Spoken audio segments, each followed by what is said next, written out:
Life Management Science Labs would like to acknowledge that we live and produce this podcast on the traditional lands of the Wurundjeri people.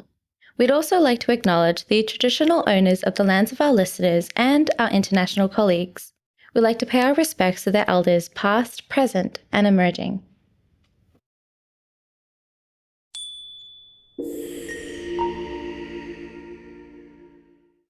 Hey everyone, and welcome to Raising Parents, the Parenting Science Insights podcast, produced by Ellen Massell, the Life Management Science Labs. We are champions of life management science, providing structured insights informed by science and inspired by practice on key aspects of conscious living. Each week, we bring you scientific and practical insights on each element with the expert knowledge of professionals in the field. I'm your host, Dina Sargeant. Let's get started. Hey guys, and welcome back to another episode. Neurodivergence is becoming a common term in everyday conversations, and I'm really glad that it has been making its mark and becoming such a normal, common term to use. We're going to be looking into how parents can understand the terminology and help their teenagers understand, and as well as express their views of how the world works and how they sort of see it. We're joined today by Dr. Jennifer Keluskar, a seasoned cognitive behavioral psychologist with over a decade of experience specializing in working with children, adolescents, and young adults on the autism spectrum, as well as those with diagnoses such as ADHD, OCD, and anxiety disorders. Thank you so much for joining me, Jennifer. Thank you so much for having me, Dina. Now, as a psychologist, what is your normal role in helping parents sort of understand neurodivergence indications within their child? So a couple of things there. For one, as a psychologist, one of my roles is to diagnose disorders such as what we would call neurodevelopmental disorders like autism spectrum disorder, ADHD, even learning disorders like dyslexia, as well as other disorders that impact mood and behavior like anxiety disorders and such. And so neurodivergence can capture those diagnoses.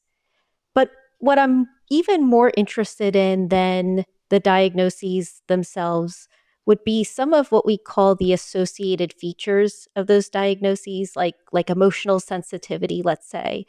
And that's something that I find very important to explain to parents in better understanding their children. And what really got you wanting to help parents understand, or help even young adults sort of understand neurodivergence and sort of how they can manage during everyday activities? Well, one common theme I see in neurodivergent youth is feeling misunderstood. They know from a very young age that something is different about them. There's something that makes them different from their neurotypical peers, but they might not have a name for it or an understanding of it. And one of the things that I'm very passionate about is helping youth understand that different doesn't mean less than. And there are actually many gifts that neurodivergent youth bring to the world, like wonderful examples of creativity. My son, for example, both of my kids, I consider both of my kids neurodivergent, and they're just full of creativity at the same time. You know, my son likes to create different creatures by combining animals. He loves animals and knows more about them than I do. And is always teaching me about animals and creating his own combinations of animals. And my daughter can go through recycled materials and create new inventions. Like she made a Christmas tree with a plastic bottle and filled it with construction paper and some tinsel. So I really love to honor the gifts that they bring to the table. Mm-hmm. Oh, that's perfect. Now, what is a common frustration that a lot of parents sort of express when trying to help their child or trying to want to understand the different indications of neurodivergence in their child? Couple of things there. So we see in neurodivergent youth that there is a tendency to have what we call cognitive inflexibility or trouble with cognitive flexibility, which in a broad sense means being able to shift from one mindset to another, being able to problem solve in more than one way. Um, and so, what goes in hand with trouble with cognitive flexibility and heightened emotional sensitivity, like, we feel emotions so intensely, um, and have trouble kind of coming back down to our baseline sometimes.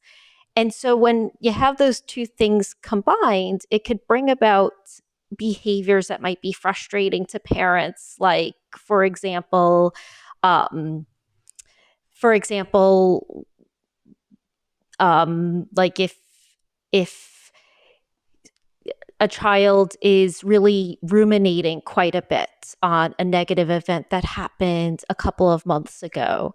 Um, I can give you an example with my clients. I'm, of course, changing names and other details, but one example is a teenage girl that I was working with who was sharing with her mom. They were talking about a show that they both really enjoy. And the mom said, I'm not sure if I saw that episode. Can you tell me more about it? And the girl told her the ending and, the twist at the end. And then she said, oh my goodness, I accidentally told you the twist at the end. I feel so guilty. I feel so ashamed. And the mom said, no, that's okay. Don't worry about it. And apparently, she, like, hours later, was still very fixated on this mistake she had made and was apologizing profusely to her mom and had trouble concentrating on her homework. And this was frustrating to her mom. She just wanted her to move on. So that would be an example of where, it could be frustrating. Okay. Thank you so much for that introduction. And before we get deeper into what we're talking about today, I know it's going to be a huge, heavy topic and so many stories that you can share with us as well, so many examples. Before we get into that, I'd love to get to know some of your interests and maybe some of recommendations that you would have for us today. We're playing a little icebreaker to help us get warmed up before the show. Now, to start off with, do you have a favorite book that you could share with us? Recently, my favorite book has been The Perfection Trap by Thomas Curran. He Okay. is like the perfectionism expert of our day, does lots of research on perfectionism. And I've known myself to be a perfectionist for many years and felt misunderstood for it, because people would say, like, just snap out of it, stop being such a perfectionist. And we know that perfectionism is one of those things that wreaks havoc on our lives, and at the same time is reinforced by society, especially our, very, like, cutthroat, go, go, go kind of society. It's very Mhm. achievement oriented. But one thing that Curran says that really struck home with me and felt so validating was how perfectionism comes from this place of insecurity, this core of insecurity, and trying to compensate for it by going above and beyond, doing more than what is necessary. So it was a really good read. No, that sounds really good. And it sounds very relatable as well when it comes to the whole idea of what being a perfectionist really means and what sort of what people are sort of focusing on and fixated on and getting done, not just ticking it off as a checklist, but actually getting it done with every bone in their body about to absolutely break in order to make sure that is completely, the work is completely done, or something is 100% rather than just being 60% of effort put in. Right, right. It's so hard. It's painful sometimes when I'm working with my teenage clients and Yeah. seeing them going towards this, future of burnout because of, the perfectionism, and trying to say to them, wait, don't do it. It's really not a very sustainable lifestyle.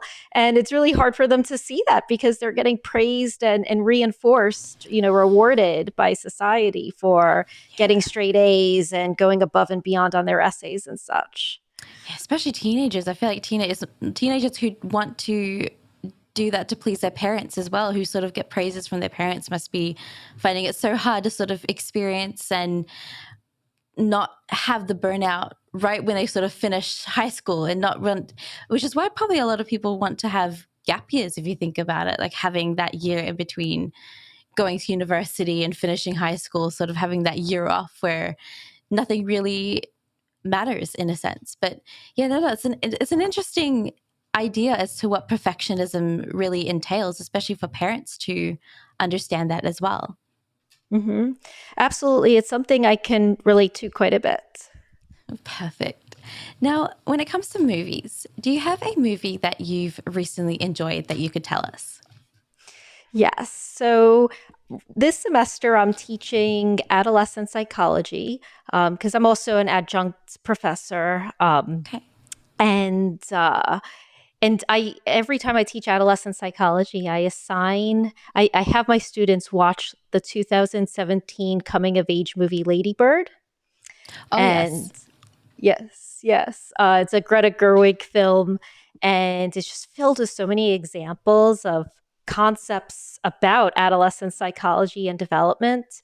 But what I really love about it is, I mean, it's so funny, even though, and on the surface, it's a mundane story of coming of age story, exploring these mundane kind of events that, like first kiss, first romantic relationship and such. But underneath it are these profound themes, like the tension between the main character, Lady Bird, which is her preferred name. Her name given at birth is Christine. The tension between her and her mom, and her wanting her mom to like her. I mean, these are really deep and serious topics in everyday life for many people. And yet they express these concepts in such fun and lighthearted and like a lot of quirky humor that I really enjoy.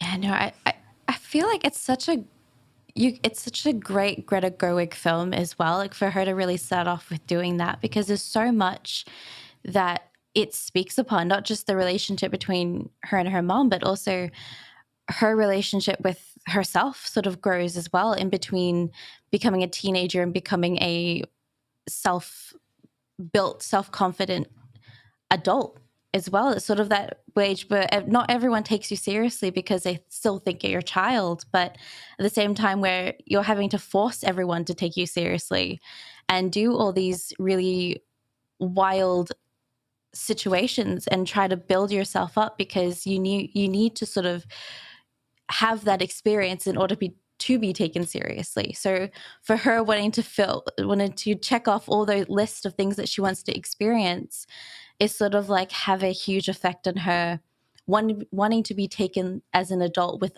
all these experience that she says she's not ready. People say she's not ready for. I love it. I love that perspective. And it kind of reminds me of how the mom, the mom is this, she's a nurse. She works long hours. She's very serious. She's thinking about the family finances and all the logistical elements. And, she's just like, you have to grow up. And, at the end, she does grow up in her own time, right? It's a process, and it's kind of like a good lesson for me. My kids aren't teenagers yet, but hopefully I'll finally learn this lesson by the time they're teenagers, to kind of just like let it be sometimes, let things roll and play out, because sometimes they have to kind of live through certain experiences, whether we as parents like it or not, in order to kind of like grow into themselves.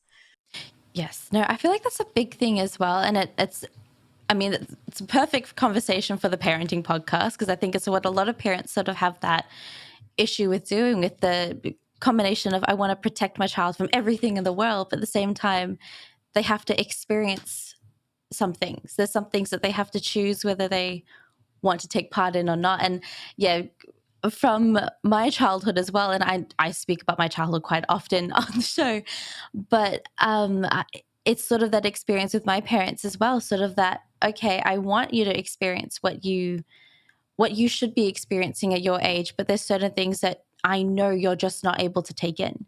I know that you're just not able to take in how politics is looking, and how politics is really bad, and all that, the reality of politics, because we want to introduce you into how the world should seem, into such a utopia sort of way of thinking, and keep me there as long as I could have throughout my teenage years. That sort of allowed me to see the best in why I should really care about politics. Because if I saw the worst in it, I probably wouldn't have a care in the world about it as a teenager anyway.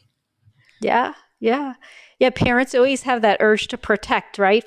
And in managing that is such a challenging part of parenting. What do we shield our kids from? What do we, allow them to take in to prepare them for adulthood? It's a really hard part of parenting for sure. Yes. Now, when it comes to podcasts, are there any podcasts that you're listening to at the moment that you could recommend to us? So my podcast that I've been listening, or the podcaster that I've been listening to for the longest amount of time, has been Adam Grant. I love his work life podcast. And now he has this offshoot of work life called Rethinking. And he's had some pretty big names on the show, like Rainn Wilson, who played Dwight Schrute on The Office. Oh, wow. Yeah. Are you familiar with The American Office? Or Yes. Yeah. No, I love the American one more than the British one. Very cool. Very cool. Yeah, I actually never watched the British one. I have to get on that because I was such a big fan of the American one. And so he's gone on, Rainn Wilson, to write about spirituality, and how spirituality is so important for Gen Zers and millennials who, are struggling in these very difficult, dark times. But he warns against how, spirituality has become commodified, like that, there's an app for that, so to speak, as opposed to tapping into it in a way that helps us connect with others. Like, he talks a lot about how deep connections with others are so important for combating loneliness, and isolation and depression. So it was cool to hear him speak with Adam Grant, this industrial organizational psychologist guru, about spirituality, when, I knew him as like the goofy character from The Office. So it was fun. No, that sounds like a great podcast. It's called Rethinking? Yes, it's an offshoot of his work life podcast. Okay, perfect. Well, I'm definitely going to be listening to that. I love that question in particular, because it's always, I get so many recommendations that I'm just able to fill my week in each week with something being uploaded, a different show being uploaded. So definitely going to have to try that out, because it sounds such an interesting way of thinking that's not too much of a, okay, I have to sit down and read a book in order to really understand what's going on. Oh yeah, absolutely. Perfect. Now, either in your professional or even personal life, do you have a person or a role model that you find yourself looking up to? Yes. So one thing is, I distinguish between role models and mentors. And I just want to say briefly that I've had several really wonderful mentors. I'm very lucky because these mentors saw potential in me, when I didn't really have a skill fully developed, but they said, you know what, you could be good at this. And they really took the time and effort to, help me hone that skill. And I think that's so unique these days. So many employers, they want employees who are already really skilled at the thing, and they're not so much interested at nurturing that potential. So I've had several mentors like that.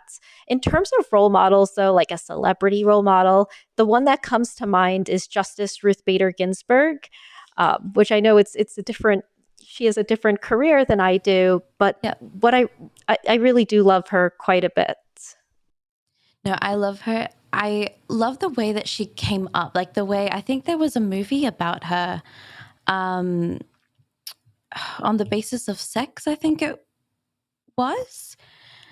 How she became, I think that's, if I'm remembering the name correctly, but I love watching that movie anytime I'm feeling like I'm a little stuck on something, whether I'm not feeling like I'm doing enough, whether I'm not feeling like I'm not motivated enough to do anything. When I watch that film about her life, there's so much that I'm just connected to. Okay, she's the one who pioneered so many things, and she's come up with not many people believing in her, but she's just somehow managed to build her life up into how she knew that it had to be. And she had no other choice and no other way, and no other person and every person stopping her in the way, but she still found a way to do it. And it's such an amazing, she's such an amazing figure in all different types of careers, even if you're not doing the same work that she's doing, there's still so much that you can take from her. For sure. And it's so funny that you said that it's something you'll watch when, I think, if I'm remembering correctly, you said, if when I feel like I'm not doing enough. Yeah. Is that what you said? Yeah. Because like sometimes when I think about her, I'm like, damn lady, you make me feel lazy. She didn't even sleep sometimes. Like she did, like, wow, I can't. But at the same time, I mean, what I really, when I think about her and I try to be more like her, it's in how she managed her emotions. And this is something that's quite relevant to the neurodivergent youth and young adults who are entering the workforce. I work with some of my clients are incredibly talented, gifted young adults who are yet struggling in the workplace and in ways that I've struggled in the workplace in the past as well when it comes to navigating the very complicated social emotional terrain. Like how do you let things roll off your back when, of course, not tolerate abuse, but how do you let things roll off your back when somebody says something that is somewhat irritating, or you feel excluded in the workplace, for instance. And so that's where I really go to Ruth Bader Ginsburg and some of her advice, like when you hear unkind words, pretend you're a little deaf, she would say, and actually I think it was like marital advice that was given to her as well. Pretend you're a little deaf when your partner says something that's, I feel like that can be used in any situation. Yes. Well, the way I've used it is with social media. I put blinders on when I'm engaging in social media. I definitely have a cutoff time for myself. You're only spending 1 minute. You're tuning into the things that are of most interest to you, and then you're getting the heck out of there, getting the heck off of it. Yes, I feel like when it comes to social media, that's definitely something that I sort of get stuck on as well. There's so much that you sort of get consumed, that you can easily get consumed by it, and it can take up the whole of your day. Especially for me, there's no idea of okay, I don't want to just stop halfway watching a video, for example, that I have to sit there. If I only have 30 minutes, I try to find a TV show that's only a 30 minutes long to make sure that I can finish it all the way through. Because I hate when stopping halfway, or if I only have 10 minutes, there's not something that I'll sit there and just watch something for 10 minutes that I'm able to watch all the way through, because I can't just sit down and, okay, I'm going to pause it in the 20-minute mark when it reached to 20 minutes because I've got a meeting beforehand. So that's something that I find myself struggling with when it comes to social media, is the fact that I need to finish seeing things all the way through and seeing videos all the way through, or replying to people all the way through, rather than, oh, I'm just going to leave that on read for a little bit. I'm just going to leave that on. I'm not going to even open it at the moment. The minute I open it, I have to respond. So that's the big thing when it comes to social media for me, is the need that everything's needing immediate response. It's needing immediate connection. It's a lot of pressure. Yes, no, for sure. And it's definitely something that I think everyone has struggled with when it comes to taking our time, when it comes to just relax, just knowing that anything is possible. Anything doesn't have to be responded to in the first second that you see it. And I get so sidetracked when it comes to me and ranting about social media. So the minute you said it, I was like, oh, wait, I have this huge rant I need to say. I'm with you. Now, I know that parenting has a very different definition for everybody, and everyone views parenting very differently. Either professionally or even personally to you, what would your definition of parenting be? 2 words come to mind with my definition of parenting. One is it's a process, and the other is, I guess it's a process of growth for both parent and child. One mistake that I've made as a parent is it's almost like parenting has become commodified as well. It's like this project that you have to get an A on. And I found myself saying, I'll get it right by the time they're 2, 4, 7. Okay, maybe by the time they're 11 years old, I'll get it right. And it's a big mistake, because you're not really when you're not seeing it as a process and it has to be just so, and you have to get an A+ on it, you're missing out on balancing the responsibility of imparting your values to your child, the values that you want to see in them, with allowing them to just be and to grow into themselves as individuals. So one, related mistake that I've made is getting too involved emotionally in my children's lives or in the problems that they face. I'll give you a quick example of where I was able to control this. A nice little victory story for the week is that I made French toast for my kids, and they were happy to have French toast for breakfast. But as my daughter was leaving the house, my daughter's 9, and she said, as we were leaving the house, oh no, I just realized that I ordered French toast for lunch today, for school lunch. And she started to get upset. I can't have French toast twice in the same day. What am I going to do? And I knew she struggles with cognitive flexibility. And I knew at that moment that saying, well, maybe you can talk to the teacher about ordering grilled cheese instead, coming up with other solutions. She wasn't going to be open to that just based on her mood at the moment, her emotions being so intense. So I said to her, I understand that you're upset about this. It's valid it's understandable to feel this way. And I think you'll figure it out. And she said, well, what if I just don't eat lunch at all? And I said, that's okay, because you can eat when you get home. I packed you snacks, and you can eat. That's fine to eat a big snack when you get home, or eat a meal when you get home. And she said, you don't care about me. If you cared about me, then you would care about me not eating lunch. And I said, I care enough to give you the freedom to choose. I didn't say don't eat lunch or you can't eat lunch, but you can choose when and what you want to eat. So if you want to eat French toast twice, or if you want to wait till you get home, or find another solution. And that helped a lot. Or it seemed to. She calmed down after that. And so that was an example of how I didn't get too emotionally invested in her upset. I was able to separate myself from her and what she was experiencing. And it actually helped me be a better parent at that moment. That's a really great example, especially sort of separating the need to protect with the need of, okay, I'll need to let them build their own autonomy and build their own understanding as to what they want to do.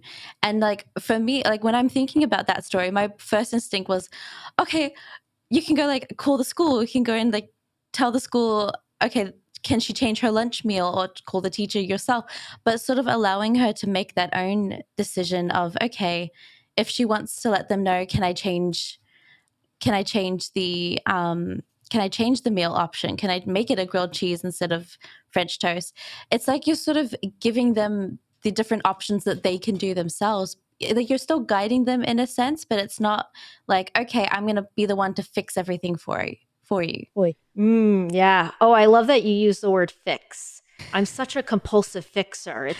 It's ridiculous. And I see my daughter taking on the same traits, and I'm like, no, don't do it. Right? Like it's just this need to fix everything about yourself and other people, it could really just lead to a lot of misunderstandings. People thinking that, you're bossy when you're trying to just help. It's something I've come across personally and I've seen in my own kids.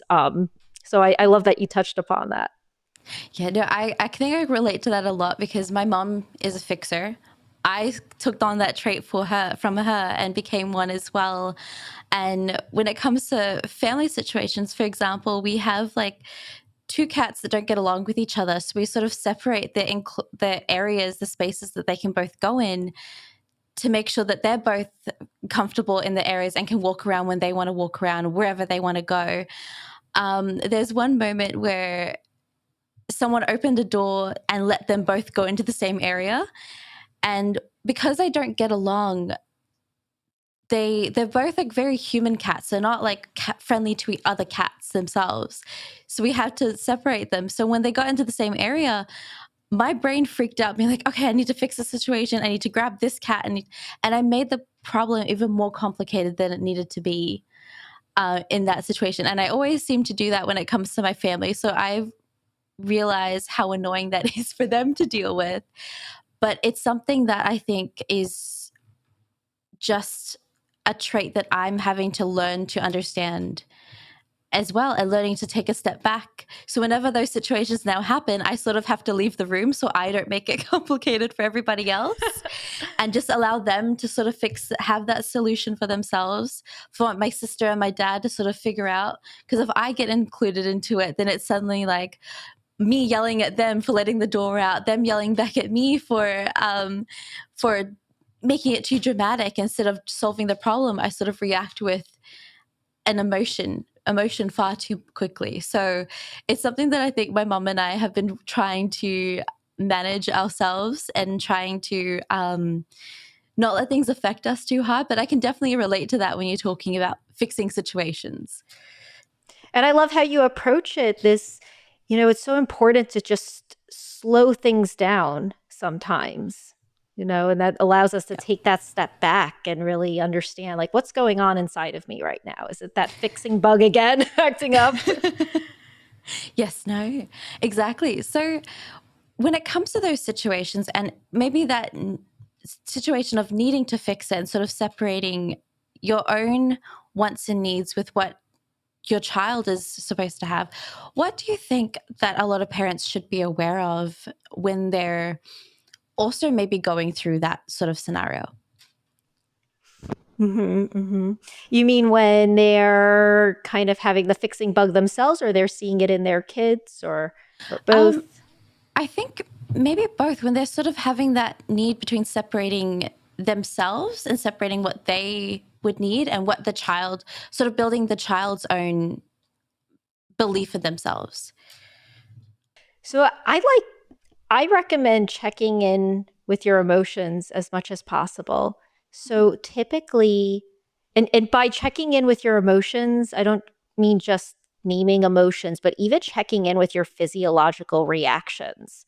So sometimes when I feel really overwhelmed, I tend to get overwhelmed when a lot is happening at once. Like both kids are making demands of me, and I'm trying to get out the door on time, and I get a phone call, and it's just everything is happening at once. Mm. That's a good example of when you kind of need to slow things down, in your mind and such. But at moments like that, I check in with myself physiologically, and oftentimes I'll notice that my heart rate is starting to go up.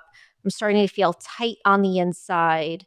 I'm starting to have certain thoughts that we would say in the field are fatalistic kind of thoughts, like no one ever listens to me, or I have to do everything around here. Those are thoughts that are going to get you into the not so great zone of emotion regulation. Mhm. So there you have it, checking in with thoughts, physiological sensations, and an annoyance, and being like, okay, where is this, reacting to it with curiosity? Where is this coming from right now? So I think that in order to get, to get far with understanding your child's needs, you really have to understand your own first. Otherwise, they're going to get mixed up with each other, and that could lead to uh, reacting in ways that you might regret, like losing your patience, for instance, with your child. Mm-hmm. And I know we've spoken about the term neurodivergent earlier in the show and throughout what we've been talking about, but we've never really gone ahead and explained or defined what it is for people who don't really know what it is. So, to your professional understanding, what is neurodivergence?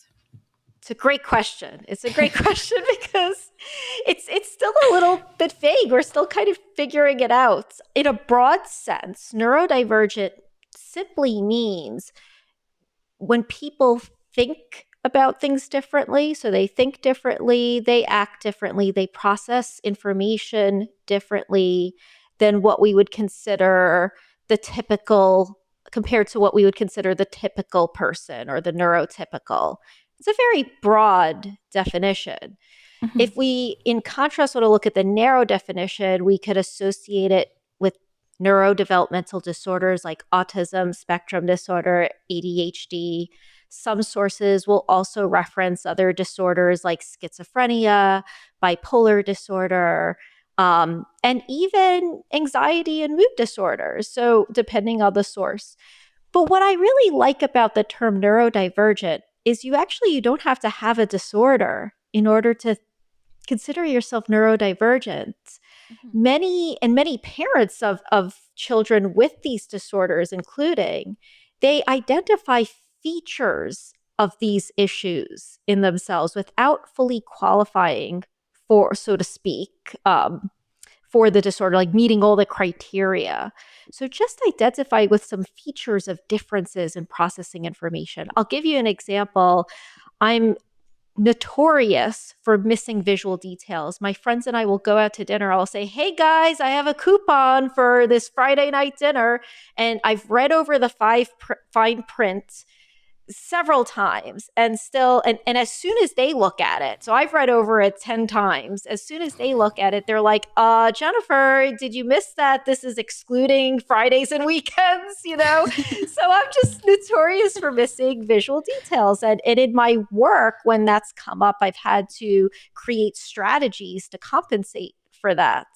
I haven't been diagnosed with, careless errors are associated with ADHD. I haven't been diagnosed with ADHD. I mix up numbers a lot, but I haven't been diagnosed with dyscalculia, which is like a number dyslexia. I haven't been diagnosed with any of those disorders, but I identify with little pieces of it here and there.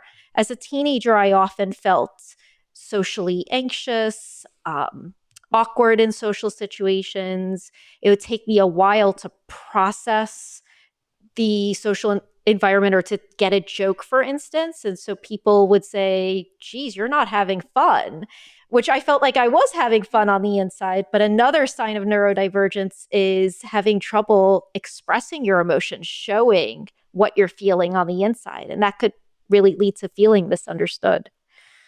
Yes. No, I think when you're listing all of those, all of them I relate to. I like, especially for me when it comes to texting. Texting is the worst part for me because I can't read someone's how they're feeling, whether they're joking with the message or whether they're being serious. And then I don't know when I send my reply, it sounds like I'm being serious, but I'm actually joking. And so I've learned that the way that people will take that I'm joking is just to add a laughing emoji at the end of it, just so they know that I'm not being serious about it at all, that I'm really understanding, that a lot of people are understanding the fact that I am laughing about it, that I am joking about it, that I am having fun. So me and like verbal, if I don't see their face and see how they're sort of viewing themselves and how they're sort of viewing the conversation, then I don't know whether they're enjoying it or whether they're taking it seriously or whether they're just having fun. So there's a lot of traits in that as well when it comes to socialization is probably one of the hardest things to even comprehend, as to whether this person actually wants to talk with you or whether they're just doing it out of out of respect, or they're just doing it to be polite, whether they're actually wanting to have a conversation with you or whether they're really just sitting there and just tolerating you. And I can't tell the difference between that. Like, some people can tell, oh, they're not really enjoying talking. But for me, I can't tell that. Like, there's no sense of, oh, they're just replying just because that's the polite thing to do, or whether they're replying to, okay, yeah, I really like the conversation that we're having and I'm really going to reply and really going to interact with you. So yeah, it's just one of those big examples where there's no there's no emotion connected to it at all. Yeah, yeah. I could go on a whole tangent about texting. It's a huge part of a lot of my sessions with my clients and a lot of my own grievances. Um, I will say that what you're speaking to here, because there's this other important component of neurodivergence and the neurodiversity movement, which is more of a social movement that's calling for more acceptance of different ways of thinking, different ways of different people thinking and processing information in different ways, that we bring gifts to the world and not to see us as disordered, and just by our deficits, seeing us just by our deficits. But what ends up happening is another trait that neurodivergent individuals are more vulnerable to is what we call rejection sensitivity, which means going into a situation, an ambiguous social situation, and having this assumption that I'm probably gonna be rejected. And so that sets you up for, like, if I had a headache right now, Dina, and I was like leaning down and not giving you eye contact, and you had rejection sensitivity, you might interpret that as, oh, she's not interested in what I'm saying. Yeah. And it's really painful to go through the world like that, but it's not all on us. Oftentimes people who are neurodivergent had experiences, probably earlier on in childhood, of being rejected, excluded, teased. And that's contributed to molding their beliefs about others and the world, that the world is a place that doesn't understand me. And it sets one up for going into situations with that bias that, well, no one at this party is going to like me, or they're probably just texting me back because they feel like they have to and they're obligated to, not because they really want to. When in reality, they might actually really want to, and you're probably more likable than, and by you, I mean, like, you and everyone else, is probably more likable than they give themselves credit for. So you reminded me of that, that feature that I see oftentimes in neurodivergent youth. Like, one of the biggest things, especially when it comes to teenagers, is the fact that they don't really want to have the label that sort of makes them different, that sort of sets them apart. Everyone sort of wants to be, especially in teenagers, everyone wants to be the cool, in part of the cool area, even if they don't admit it at the time. That's where their brain is usually at. They want to be liked. They want to be, have people enjoy their presence and enjoy being around them. So when it comes to those labels of being neurodivergent, is it a little bit more accepting in schools from what you've heard of your own clients? Is it a little bit more accepting than it sort of used to be, say, a few years ago, when the term neurodivergent is just something that you hear as being a disorder? Mm-hmm. Mm-hmm. Yeah, it's hard to say because I've heard of many different kinds of experiences. I am optimistic that as a whole we are becoming a more tolerant and accepting community, accepting of differences. But it's tough to say because, just thinking of my clients, for instance, people are at all different stages of embracing their own neurodivergence. Some haven't come to terms fully with that. Um, some have had a harder time fitting in at school and have experienced, have been experienced more negative social feedback than others. So I guess the answer is, like, yes, I think things have improved quite a bit and at the same time we have a ways to go, because there's just so many nuances in this. Yeah. And when it comes to the challenges that a lot of teenagers face, what do parents sort of deal with when facing and helping their child understand their own sociopolitical discussions and how to sort of have those sociopolitical discussions with their child? Yeah. So much to be said here. The parents of neurodivergent children, and of course, when we're talking about neurodivergent people, we're talking about so many different kinds of people. It's hard to categorize, just have one category for them, or say something that applies to all of them. They're all different kinds of people who fall within this category of neurodivergent, and all different kinds of parents of these neurodivergent individuals. But one trend that I've noticed is sometimes the parents can be more on the overprotective side. They know that their child is vulnerable to being marginalized for their differences. And unfortunately, we live in such a divisive world when it comes to sociopolitical attitudes that parents can become too fearful of their child expressing those attitudes in a way or in a place where they might be vulnerable to that might be unsafe for them. Mhm. And there's a lot that sort of comes into it, because you're always sort of thinking about what's best for the child. And sometimes there's that idea. Some of my friends, when their parents sort of figured out that they did sort of go through had a lot of anxiety throughout a lot of schooling.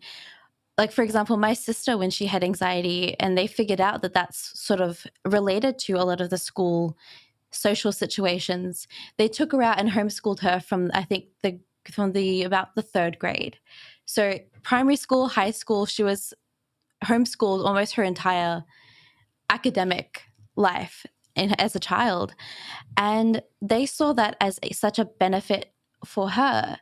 However, as an adult now, she's having to learn how to socialize and having to learn how to talk to someone, talk to her friends, how to make new friends, how to be available. And when I had that discussion with my sister, and we always talk about it because it's something that discussion that I think we both have similar experiences as our childhood figuring that out. But when it comes to that, she's always saying that there was benefits to her being homeschooled, sort of being taken out and just allowed to build herself, but it also didn't allow her to build any emotional connection to anyone, or at least learn how to take rejection, learn how to take that failure, because she was always praised at home because she only had her parents and me to be around her when it came to those socializing aspects.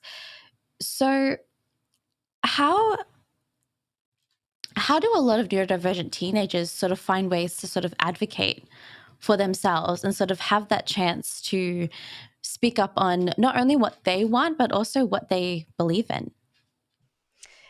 Well, there are various avenues. One is there are youth organizations that they can join, like in my neck of the woods, we have the Sunrise Movement for young climate activists. So that's, I think, middle school aged and older. Middle schoolers, high school, up until age 35 can join that organization. And I know schools have organizations for LGBTQ plus the LGBTQ plus community. And some of my clients who are still exploring their sexuality are undecided, still exploring, have joined organizations like that simply to support their friends who are LGBTQ plus youth. So there are specific organizations like that that can help them have a voice. But they don't necessarily have to join such a specific organization. One way that I'm a big fan of is simply through creativity, through creative art, creative works like art, music, writing, whatever their medium may be, and expressing themselves through that medium. So it doesn't have to be like an official organization with a label and an ideology, let's say, or a political belief. It could simply be helping them express themselves in whatever way they feel comfortable. Another activity that I'm a big fan of that actually I say I'm a big fan of, but I never did it myself. But two activities I never did myself, but I recommend to my clients in neurodivergent youth. One would be any acting club. Acting theater builds empathy skills. It helps with socialization, being part of something, part of a production. Another one, I'm a big fan of mock trial just because you have to debate both sides of an issue. And that really helps with that cognitive flexibility factor, as well as in the sense that it helps people understand that no matter what my personal opinion is of it, I might have my own stance on this issue, but it's okay to talk about it from different angles. I'm not being any less authentic to myself because there's always more than one way of seeing something. And as we say in my profession, we see reality as we are, not as it is, right? There's always that personal bias that we're filtering the world through. So any kind of activity like theater or mock trial where you're forced to step out of your own set of your own way of seeing the world and to see it from another person's perspective is something that I think is really good for growth. And I think that's definitely something that my sister really wishes that she sort of had to face as well in terms of socialization. Like, it's having that group of people that really relate to her. Also, like you're saying, not even something with a label on it, but something that helps the creativity, helps the emotions sort of come out in ways that she is able to sort of control. And we have that conversation, and she said that she's always glad the fact that she did get taken out, because the school that we were in and the school that I was sent to throughout high school was definitely not something that had that environment of people being different is an okay thing. People being different is a normal thing. The minute that you're seen as being different, like my sister loved to sit and just read at lunch, and she just sit and read throughout the whole of lunch break, completely ignoring the friends that she did have, which is probably one of the reasons that she did get taken out, is because she can't relate to a lot of people. But so those groups will definitely sound like something that a lot of parents can sort of really try to find in their area, that sort of makes it available to sort of have that own sense of, okay, you might not get along with kids in your school, but you can get along with other kids who are similar. You may get along with other kids who are similar to you, but have that a little bit more understanding of, okay, you need your own space, I need my own space, and don't really need that constant socialization. Because especially in high school, there's that need of like everyone's always talking to each other. Everyone's always, you have to be in groups. You have to be with a friend. Sitting by yourself is just not something that you usually do. And there's that idea of the minute that you sit by yourself, you're a loner. You're not just enjoying time by yourself. You're pretty much alone and you don't have any friends. So that's the ideology that I think a lot of people probably have to redirect in terms of what we see people enjoying their own space to be. Yeah, that's such a great example. There have been times in the past where parents have, you know, seen or their children have told them that they're sitting alone at lunch, but they might not even seem upset about it necessarily. They're just choosing to have their own space, but the parent will get very upset about that, like this is something bad, and even if the child's upset about it, I would caution parents against, like that tone of, well, that's bad or there's something wrong with that, right? Like if you're sad about it, let's talk about things that you can do so you feel less lonely, so you could find somebody to join with. But I think that labeling of, I know, like when I was a kid, I used to sometimes just prefer to read under a tree during recess, right? And so, like that's not necessarily bad or wrong. It was just how I managed social anxiety at the time, and what I enjoyed doing. Mm-hmm.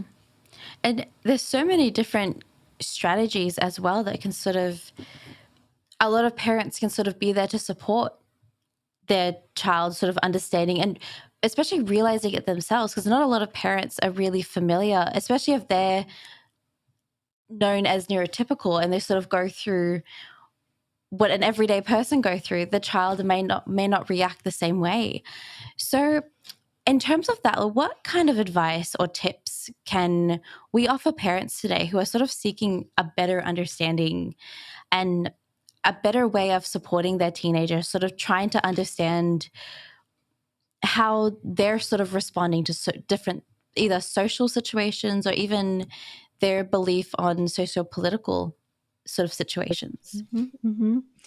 Yeah, so for one, of course, keeping their own emotions in check, trying to stay as calm as possible, because children and teens can pick up so easily on their parents' emotions. So their parents could be saying, "Yeah, it's okay to think differently about this issue," but the teens can catch on to their tension in their voice, you know? Like I had one parent once say, "I don't mind if she decides she wants to be," it was a conservative, politically conservative parent, and Okay. saying, I don't mind if she decides to be liberal, but she better not be woke." It's like, okay, you're sending a mixed message there. You're saying, do what you want, but don't do what you want, you know? So checking in with yourself frequently is really important, and asking questions. Whenever I'm talking to my kids about difficult topics, I know, like, they know they have a child psychologist mom, whether they like it or not. And they know when I'm rushing in with that, "Let me give you some advice here," kind of tone. So I kind of try to broach it a little bit more softly by asking them questions. Like we're going to be moving in the summer because I'm starting a new job in the fall. So we're going to move to a different state. And I was talking to my daughter about making new friends. And I said, okay, pretend you're a detective and you're trying to like figure out if certain kids are nice or not. How would you know? What would you look for? And, she started telling me how I would be nice to them and be friendly to them to find out more about them. I said, "Oh, that's interesting. Why would you do that?" "Oh, because then they would want to talk to me more and then I could find out more about them." And I said, okay, now wait a second. Is it possible that those other kids might also be trying to figure things out about you, like whether you're friendly and nice to talk to? And she's like, yeah. So that's an example. Those are in my better parenting moments. By the way, if you could go out for a walk with your kids, like getting outside in the fresh air and getting movement in is a great way to talk to them. So I recommend asking questions, being curious about your kids too, because just like the another example is that I saw that my daughter, just like I am, was very interested in climate change and doing something about climate change, and I would bring her with me when I did tabling for an activist organization. And at one point, I decided to stop volunteering for that agency and to focus my efforts elsewhere. And because she had come with me, to table at these events, I said, "Oh, I'm so sorry that you're not going to be able to come with me." And she said, "Oh, that's okay. I really just wanted to spend time with you, and I'd rather like bake with you or something, or do other things with you." So sometimes, again, we could project ourselves and just assume, well, you want to be part of this advocacy group or you want to talk about your political views, and maybe they're not ready for that. So going by the beat of their drum, and you really figure that out by staying curious and asking questions and encouraging them to be open to others' opinions without necessarily agreeing to them. So, for example, one young adult that I was working with saw that his roommate was writing an essay about climate change, but he was um, politically conservative, which unfortunately climate change has become politicized, which is a whole other issue. That's unfortunate. But he was conflicted about whether or not to help his roommate with the essay because He doesn't believe that climate change is, an emergency. He, doesn't believe in some of the more progressive measures that people more concerned about climate change want to take. And so he had trouble reconciling, like, I can help this person even if I'm not concerned about climate change or I don't believe in it. I could help him because I want to be a good friend. And that's an example where you can be open to other people's opinions and even be friends with them even though you don't agree with their sociopolitical views. It's a radical concept these days, but it's a really important one. No, it's such a great example as well. It's sort of separating being a good friend and also being someone who has a strong belief in sort of a situation. And I mean, there's a lot of things like that. I feel like one of the best ones that you said was going out for a walk in order to sort of have that relief between the two of you. So it's not like sitting down at a dinner table and having a serious discussion. Because the minute that I remember growing up, the minute that you have a child and have me and my parents sit down at the dinner table to discuss something, it got really serious and it got really, okay, it's like, oh, am I in trouble kind of thing. It's like, rather than hearing my opinion, it was sort of like telling me something. And that's sort of always what sitting down at a dining table and having, like, being called to the dining table to have a conversation, as they would call it, would easily turn into them telling me, okay, things have to go like this. You have to do better in school. You have to study harder. You can't go out certain times. So that's always what I expected. But when, as an adult now, the way that my dad and I or my mom and I sort of have conversations is that we go for a run together, we go for a drive together, and we have those talks in the car or on a walk because it's a little bit more open. It's a little bit more of, okay, I actually do care what you think. And I'm not so closed off as I used to be as a teenager, when I just sort of sit there and be like, okay, they're dictating to me what I'm supposed to be doing and how I'm supposed to be reacting to different things. Now it's sort of like they're having that availability of wanting to hear what I think, of wanting to get advice from me and wanting to know how I felt about certain things. So there's a huge change in, I think that they learned how best to deal with me and my sister rather than what a parenting book would say, for example, of like getting them, sitting down and talking with them. It's a completely different thing now to what they used to do that helped in my anxiety also calming down as to, okay, I'm going to just expect to be spoken to rather than spoken with. Absolutely. That tone of, this is how it is. I'm telling you how to do it, is one that triggers a defensive reaction, which is tied in with the anxiety, leads to, in many of the neurodivergent youth I've worked with, complete shutdown mode, really complete shutdown mode, where, they become almost numb inside and less responsive. So you're actually getting a reaction that's the opposite of what you want. Like if you're a parent saying, hey, I want you to act this way, we want our children to be responsive to that and listening with all their attention, but it's actually creating the opposite reaction where they're tuning out the entire world because it's on the level of the nervous system. Actually, they're shutting down to this to because of a reaction that's like, they're being attacked, this perception of being attacked even though they're not. So it's important for parents to be aware of that. If they can do things to kind of like relax the child's nervous system, the child is going to be more open to what they have to say. Yeah. It's a funny thing because you don't really see that in a parenting book, for example. You see so many different ideas. And I know there's so many parenting books out there, so I've missed one in my mind as to that example. But you always see it as, okay, you have to sit down and talk with them. You have to get down to their level and talk things with them. But they don't usually talk about the environment that makes a child feel comfortable or makes the parent feel comfortable. as even that considered, like for example, if a parent is also neurodivergent, doesn't know how to sort of deal with those really serious conversations, they're going to be tense as well, which will create tension in the conversation itself. So there's a whole lot of that we don't speak about parenting when it comes to environment that you and your child should be in, that would make it an open conversation, that would make it something that's a little bit more calming. And yeah, there needs to be a new version of a parenting book, I will say.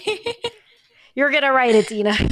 I'll get there. I'll get through this podcast and all these other podcasts, learn information, and write a book about it in about 10 years' time. Awesome. I can't wait to read it. So this moves on really nicely to the next part of our show, which is the practice and habit. Now, this is a practice that you do yourself or that you do with your children as well. But what is a practice that you do to manage your own self-confidence in situations where you don't quite feel yourself in a natural environment? It's so funny the way you say that, like you don't feel yourself in a natural environment, because sometimes when I'm in environments that should be natural, like every time I go to teach a class, I've been a clinical psychologist for over a decade. I've been teaching for less than that. Teaching is a newer thing for me, but I've still been doing it for a few years, and I gave lectures regularly, for years before that. Every time I'm going to give a lecture, I still feel this pit of dread and anxiety. And I tell my clients this all the time, that here's the magical thing. Alongside that recurrent pit of dread and anxiety every time is also excitement. I'm also really excited to lecture, to teach, to show that video in class that's going to relate to the concept. And if I didn't have that excitement along with the anxiety, I don't know if I would do it. I don't know if I'd be able to do it. So that's something that I try to get my clients to nurture, like to find that reason for doing something. Like, well, what's the reason? There's some greater meaning and purpose about it that's really going to get you jazzed about it, and to bring that back into mind. Alongside the anxiety. What we say in our profession is anxiety is like an inevitable passenger in the car of life, and we can't just kick it out, but we can make it the passenger as opposed to being in the driver's seat, right? We want to allow it to be in the car with us without taking over the wheel.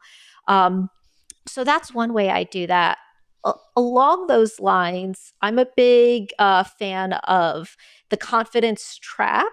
I'm blanking on the author right now. I apologize. There's a book called The Confidence Trap. And basically the premise behind that is that we tend to think that confidence comes first. Like for instance, if you have a job interview, like I have to be confident before I go on the job interview. No way in hell is that going to happen. I've been on many job interviews, and that just doesn't happen. Like they're nerve wracking as hell. And the great news is that all you have to do is try to act a little confident to the best of your ability, but you don't feel confident because feeling confident comes with practicing whatever you want to get more confident at. So instead of expecting the confidence to come first, remind yourself that, I don't have to feel confident in order to do this thing. I'm going to do good enough just as is. But as I do it more and more and practice more and more, I'm going to feel better about myself and more confident in it. So those are two practices that I do, yes.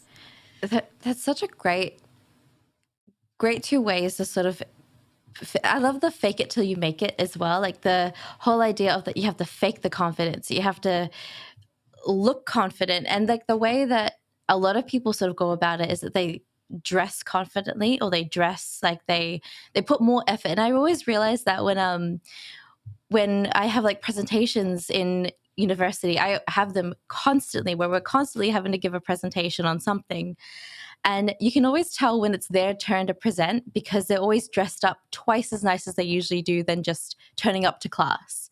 They're always dressed for the occasion because there's that need to sort of overcompensate in the fact that they're so nervous to speak. But as long as they look good, that builds up that confidence a little bit, being like, okay, I'm dressed this good. There's going to be a need to have to really know what I'm saying. I have to really know that I'm going to be standing there speaking. Everyone's going to be looking at me. I know that I look confident, so I have to, it's halfway there to actually being confident. And I always notice that every time someone's about to present is the fact that they look twice as good as just turning up to class that they normally do. And that whole idea of, okay, it's something that we all have to just do. You can't sort of avoid being anxious. You can't avoid having that anxiety of it. But you can't, like you said, you can't really allow it to take over the entire of the activity that you're trying to do, like presenting into a class or teaching a whole classroom with like 20 kids sort of staring at you. You're always going to be nervous. Job interviews are actually the worst. And I will never, ever allow someone to say that they're confident in a job interview, because the amount of questions, you can prepare for 1,000 questions that they're going to ask you. They'll ask the one that you never even thought of somehow. Yes, for sure. And it's funny. You reminded me of something else. One of the things that's a confidence killer is being so scared of making mistakes. And maybe this is because I'm older, I'm 40, and maybe this happens when you turn 40, but it's like I've gotten to this point where I'm embracing the mistakes more. And instead of, I'm lying. Sometimes I still try to avoid mistakes at any cost, but I'm much better when I just embrace my goofiness, when I'm, prepared to make some mistakes and say to my class, strike that, reverse it, like Willy Wonka does in Charlie and the Chocolate Factory. I don't know if viewers will get that reference, but I'll get it 100%. Okay, very good. Or on my most recent job interview, which I got the job, it's a job I'm starting in August. Sorry. What I said to the first person who interviewed me is I asked where I should sit, and he said, "Oh, sit anywhere." And I said, "Oh, the reason that I ask is that one time I went on an interview and I just sat down, and the person interviewing me said, 'Oh, I'm sorry, could you please get up and sit in the other chair? That's where I sit.'" At the time I was like, "Oh no!" I got that position as well. Funny enough, but at the time I'm thinking, "Oh no, I messed this up. I'm not getting this." I thought it was this huge mistake, but not only was it forgivable, obviously, because I got that position years ago. That happened as well, but with this present. More recent job interview, it helped me kind of break the ice a little bit, come off as a little bit more human. We love people who make mistakes when they own up to it. We don't like when people try to cover them up constantly. Exactly. So, just embrace that part of yourself, embrace the goofiness, and that'll help as well. Yeah, there's a line from a song that I always sort of refer to whenever anything's sort of struggling or I'm having like a bad day. It's called like 100 Bad Days by AJR. The line goes, 100 bad days make 100 good stories, and 100 good stories make me interesting at parties. And that will always be the greatest sort of belief system that I have of, okay, I can fail at so many things, but if I fail at painting, for example, I'm always sort of going to be like, oh, I can say that I failed at painting. I say I did it and it turned out really badly. And that will be an anecdote for any story that I have coming up when it comes to painting, of something that I can relate to anyone for. And that will never stop being the greatest line in any song that I've probably ever heard. I love it. Yeah. And I love how, like owning our mistakes also, like, this is what you're speaking to, helps tap creativity, which neurodivergent individuals have this great capacity for creativity. But sometimes now some neurodivergent people might be listening to this and saying, "Oh, I'm not creative. I don't have a talent." You do. It just hasn't been tapped yet, and that's because of all of this noise in the system, like fear of making mistakes and fear of failures, which are creativity killers, So we gotta learn to put those to the side. Exactly. Now, thank you so much, Jennifer, for joining me on the show today and for sharing so many different ways and so many different techniques and really helping us understand the neurodivergent way in sort of teenagers sort of go through different types of life and different situations and how to sort of help a parent to manage and help a child. Um, if our listeners want to find out a little bit more about you, are there places that I can link down below and tag them in just so they can find it easily? Sure, absolutely. I have a blog with Psychology Today, and I also have a professional website. Oh, that's perfect. Now I'll definitely have those down below for everyone if they ever want to go and see it and if they ever want to go and see more of the work that Jennifer has done. Thank you, Jennifer, again for joining me on the show today. It was amazing talking about this. This was so much fun, Dina. Thank you so much. I hope you guys learned as much as I did, and I'll see you all in the next episode. You've been listening to Raising Parents, the Parenting Science Insights podcast, produced by the Parenting Science Labs, a division of LMSL, the Life Management Science Labs. More episodes are available from 10 life management perspectives and can be found by searching LMSL on Apple Podcasts, Google Podcasts, Spotify, and other podcasting apps available on your devices. If you enjoyed this episode, please consider rating our show, sharing it, and subscribing to our channel, as it helps other people find it so that we can grow and bring you more quality resources. More of our work can be found on our website at pa.lmsl.net, where you can join our movement.